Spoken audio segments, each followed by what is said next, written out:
I grew up in a Yankee town, a small town, but a Yankee town.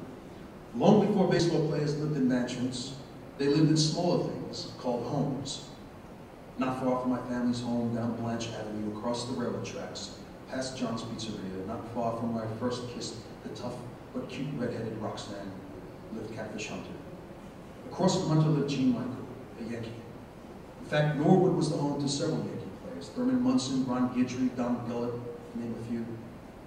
Every shop in town had pictures of the Yankees. You couldn't get away from it. In fact, it was Mets fan hell. However, this was August 1978, and if I remember correctly, it was a hot, humid, sticky summer day. Andy Whitholm and I were bored as two sugar-induced 10-year-old teens could be. Andy was a school teacher's worst nightmare, and when we got together, we were a regular Butch Cassidy and the Sundance Kid. High on sucrose, glucose, concentrated corn syrup, and red food dye number 3. Of course, this was long before parents succumbed to medicating their kids with mind-altering drugs, when in fact, they could have just as easily refrained from pouring that gallon of RC Cola down our throats. As Andy and I sat on the curb munching out Pop Rocks and counting how many spider eggs we found in our bubble yum, a blue Chevy Nova rumbled down Carter Street. Catfish Hunter. The car pulled up to the driveway next door to Andy's home. Catfish got out with another buddy of his, Rick Nettles, Yankees. They were just coming back from a day game against the Kansas City Royals. Seeing them was nothing special, since Catfish lived next door. But somehow I knew this day would be different, and different it was.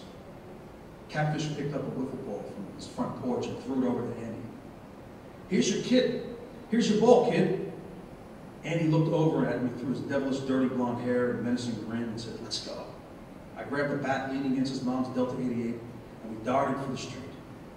As Andy and I played ball on the street, Nettles and Hunter cracked beers in the driveway.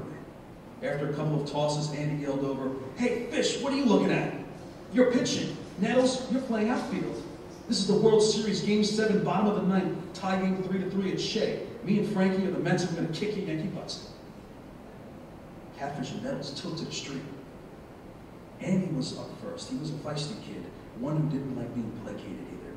"Pitch me something real, Catfish." Nettles, beer in one hand, shouted from his spot as the designated outfielder for our impromptu World Series game on Carter Street. "Up and in, Fish. Don't let the kid make me run."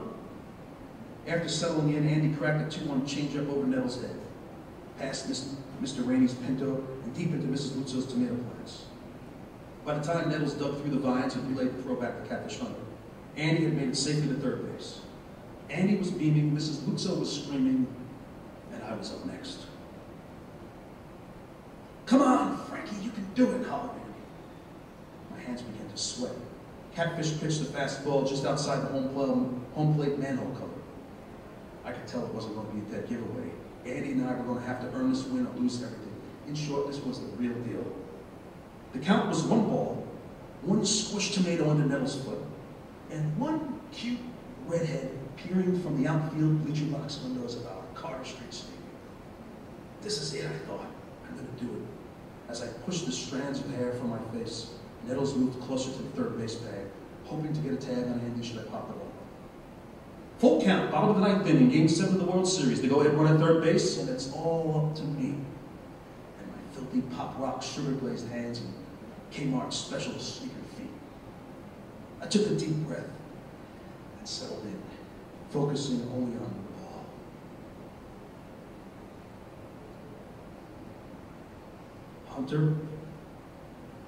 Hunter served a belt-high fastball over the plate, and I swung.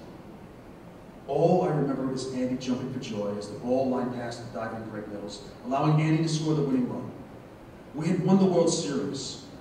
Andy and I hugged each other, jumping up and down, hollering so loud that neighbors came out to see what the hell was going on. Andy pumped his fists high in the air as we did imitation mock laughs of Vinnie Barbarino and Arnold Horshack. Nettles and Catfish picked up their beers, smiled, and one of them said, "Kids, go home and eat now. Good game. You deserve it." Later that evening, walking home, heading down Carter Street, around Broadway, cutting through the railroad tracks, I heard a familiar voice coming from the friendly, yellow-lit porch door of Roxanne's house. "Hey, Frankie," she said. "Congratulations. You won." Then she planted a kiss on my cheek, and before I could even blush, she ran back inside. The the door closed, and I continued on my way. The hero, the slugger, the dreamer, the newly indoctrinated diehard baseball fanatic. Just a kid, but one who just tasted the quiet glory of being a Mets fan.